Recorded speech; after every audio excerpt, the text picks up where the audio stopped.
What is multimedia? Well, this is one of the great tasks that we were presented with this year in judging the contest, besides actually judging the pieces themselves.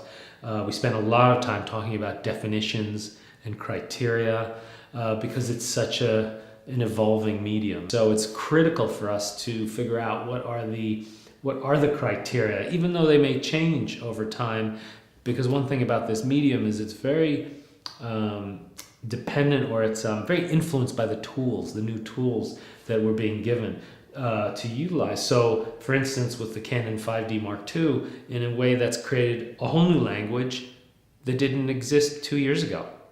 One of the things I love about multimedia is the ability to utilize sound. And not just music, and of course ambient sound, but the voices of my subjects.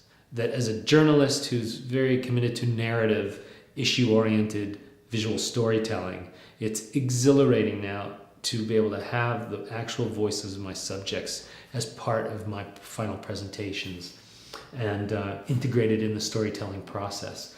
Of course, it's just wonderful to be able to utilize all the facets of audio, as I said, ambient sound, music, and then something that I've been playing with a lot for 5 years now is this sort of the visual narrative side of it. The integration of still and moving images is very exciting to me. What's different about the interactive category is that you're not so much looking for narrative or storyline. That might be an element, but you're really looking for the user experience, the navigation. How fluidly, how easily can I understand this site and go through it and get to the information? What's the quality of the information?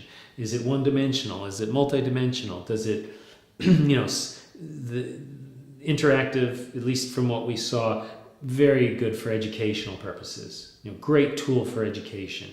A great tool for advocacy, a great way to sort of raise awareness about an issue where you can have that narrative tug on someone's heart or emotions, but you can also have all this kind of like almost encyclopedic information, or you can use it to track, like the New York Times did 1 year at war, where you can use it to track something over time. So you get this really large-scale transformation over a span of time. But you can also fill it in with facts and details and different kinds of elements. But what I think drives it is in certain ways it's the march of technology, and really that, I've said this before, at the heart, photography is symbiotically connected to the Industrial Revolution. It's a child. It is maybe one of the art forms that is connected to the evolution of industry and technology. So it's only fitting that today, with the explosion of the digital revolution that's affecting almost every aspect of our lives, that photography would also be profoundly impacted. And so it's a combination of the evolution of technology, but also the evolution of the sort of tastes and habits of our audiences. That as print media shrinks and online grows, forget about the money and aspect of it, but just in terms of sheer viewer behavior.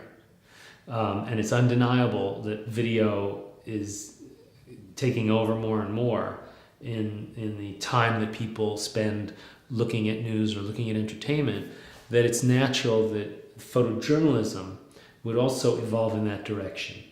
And there's also a great tradition of photographers, whether it was Cartier-Bresson or Robert Frank or William Klein or Susan Meiselas, all the way myself, so many people, so many photographers have done, at least at some point in their career, film.